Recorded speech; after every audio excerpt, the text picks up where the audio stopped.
Salam sejahtera, terima kasih karena bersama dengan saya di Nazilin Unity Channel. Saudara, ini satu lagi penderahan yang paling menarik sekali berkaitan negeri Kedah, yang mana menteri besarnya ialah Sanusi Maknor. Banyak kontroversi sedang melanda di negeri Kedah. Ada yang berkait dengan MBI, macam-macam lah. Dan ada juga yang ada kaitan langsung dengan Menteri Besar Kedah, iaitu Sanusi Maknor. Banyak jawapan-jawapan daripada Sanusi itu memang agak menimbulkan kontroversi, antaranya apabila beliau menggelarkan satu perkara itu sebagai lintah yang menghisap darah, sehingga menimbulkan ketidakselesaan bahkan ketidakpuasan hati daripada beberapa staf yang berkenan. Kali ini apa yang berlaku ialah SSI Kedah disaman, RM 310 juta dituntut. Wah, ini bukan sedikit, ini bukan jumlah yang kecil, ini jumlah yang sangat besar. Perbadanan Setiausaha Kerajaan Negeri SSI Kedah yang didakwa melanggar perjanjian pajakan tanah ditandatangani pada tahun 2020 telah disaman oleh kumpulan aras niaga Berhad yang menuntut RM 310 juta. Oh, rupa-rupanya SSI ini ialah Perbadanan Setiausaha Kerajaan Negeri Kedah. Tuan Firhat Muhammad Fikri yang mewakili kumpulan aras niaga Berhad berkata, writ saman difailkan pada 25 Mac lepas, itu menamakan SSI Kedah, Pengurus Besar SSI Kedah dan Setiausaha Kerajaan Negeri Kedah sebagai defendant lapor bernama. Beliau berkata, saman itu difailkan selepas kumpulan aras niaga Berhad diarah menyerahkan kembali tanah seluas 255 hektar di Mukim Semeling, Kuala Muda yang dipajakkan secara sah sebelum ini kepada SSI.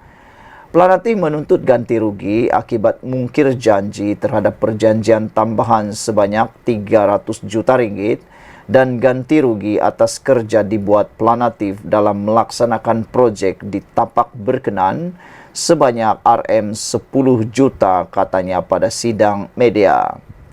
Pengasas dan pengurusi eksekutif Kumpulan Aras Niaga Berhad Muhammad Anas Muhammad Anwar berkata, pihaknya mempunyai perancangan kerjasama dengan pemodalan Kedah Berhad bagi membangunkan lombong biji besi di tapak berkenan.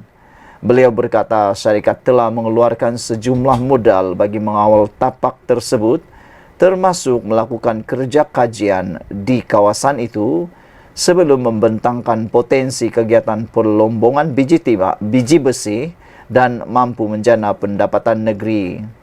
Apa yang dikesalkan, selepas pembentangan pada Mac 2021, SSI Kedah tidak lagi melayan permohonan kami untuk mendapatkan lesen melombong dan membiarkan status projek itu tergantung. Malah, dalam pertemuan bersama pengurus besar SSI Kedah, kami diminta menyerahkan kembali tanah, katanya.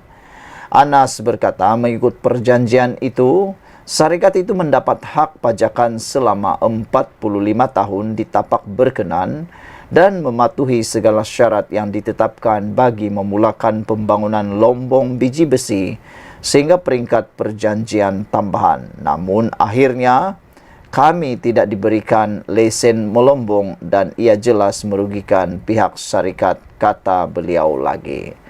Saudara-saudara sekalian, ini satu perkara yang memang patut diambil tahu oleh Kerajaan Negeri Kedah, diselesaikan dengan baik dan jangan sampai disaman 310 juta pula. Ini bukan jumlah yang kecil, ini satu jumlah yang amat besar. Sekian dulu untuk kali ini, kita tunggulah apa komen daripada orang-orang yang berkaitan. Jumpa lagi, bye-bye. Salam sejahtera, terima kasih karena bersama dengan saya di Nazilin Unity Channel. Menggemparkan kita semua dalam dunia arena politik Malaysia apabila Bendahari UMNO Selangor, iaitu Tengku Zafrul, sah meletakkan jawatan. Wow, ini memang terlalu panas. Dan apabila Zafrul letak jawatan, menjadi persoalan ialah adakah beliau kekal bersama UMNO atau beliau akan menyertai parti lain. Dan apa yang menggemparkan kita ialah apa sebabnya Tengku Zafrul tiba-tiba pula letak jawatan sebagai Bendahari UMNO Selangor. Tiada angin, tiada ribut, tiba-tiba pula letak jawatan. Adakah udang di sebalik mie? Atau adakah sesuatu perkara yang kita tak tahu sedang bergolak, sedang berlaku di dalam UMNO Selangor? Ini satu pendedahan yang mungkin dapat menjawab faktor atau sebab punca Zafrul meletakkan jawatan. Menurut laporan di Esok Awani menyebut Zafrul letak jawatan kerana tidak sehaluan dengan UMNO Selangor. Ketua UMNO Bahagian Kota Raja Tengku Datuk Seri Muhammad Zafrul Tengku Abdul Aziz pada Isnin mengumumkan peletakan jawatan beliau sebagai Bendahari UMNO Selangor. Dalam catatan terbaru di laman sosialnya, Menteri Pelaburan, Perdagangan dan Industri itu berkata, beliau melihat perancangan kebangkitan parti itu di negeri itu sebagai hambar dan tidak sehaluan dengan tema UMNO di pusat. Menurut beliau, apa yang berlaku itu juga sama sekali bertentangan dengan usaha Presiden UMNO yang juga Timbalan Perdana Menteri Datuk Seri Ahmad Zahid Hamidi dan kepimpinan parti yang katanya tidak henti-henti merangka jalan kebangkitan parti di peringkat pusat. Namun sejauh mana hebat perencanaan pusat yang melaksana ada di negeri dan ke bawah. Saya tak mampu mengulas buat negeri lain, tetapi untuk negeri saya Selangor, pelaksanaan itu hambar, malah ada ketika tidak sehaluan dengan tema di pusat, kata Zafrul. Pendekatan dan prinsip saya mudah, kata Zafrul lagi. Kalau saya tidak dapat menyumbang kepada perubahan positif atau penambah baikan, maka saya tidak harus memegang sesuatu jawatan.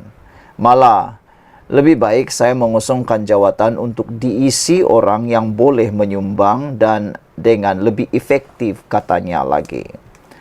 Ketika ini, UMNO Selangor dipimpin oleh Setiausaha Politik Ahmad Zahid Hamidi, Datuk Megat Zulkarnain Omar Din dan juga Johan Abdul Aziz yang juga Ahli Dewan Undangan Negeri Adun Dusun Tua selaku Timbalan Pengerusi.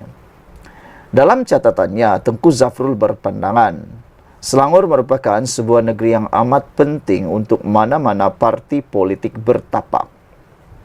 Demografinya yang majmuk dengan asas majoriti Melayu Bumi Putra, ditambah dengan keseimbangan bandar serta luar bandar, mencerminkan dinamika Malaysia yang lebih luas. Kerancakan ekonominya sentiasa meletakkan Selangor sebagai lokasi tumpuan segenap aktiviti. Natijahnya, jika sebuah parti tidak ada keberadaan yang kuat di Selangor, parti itu sukar digelar sebuah parti nasional atau parti untuk masa depan, kata beliau lagi. Bagi mengelak hakikat tersebut, kata Zafrul, beliau berkata, strategi ampuh sepatutnya perlu dirangka dengan ketetapan yang sesuai dengan realiti semasa. Keputusan pilihan raya di negeri Selangor tahun lepas, katanya lagi, sewajarnya menjadi tanda jelas bahawa sesuatu perubahan perlu dilaksanakan dengan segera.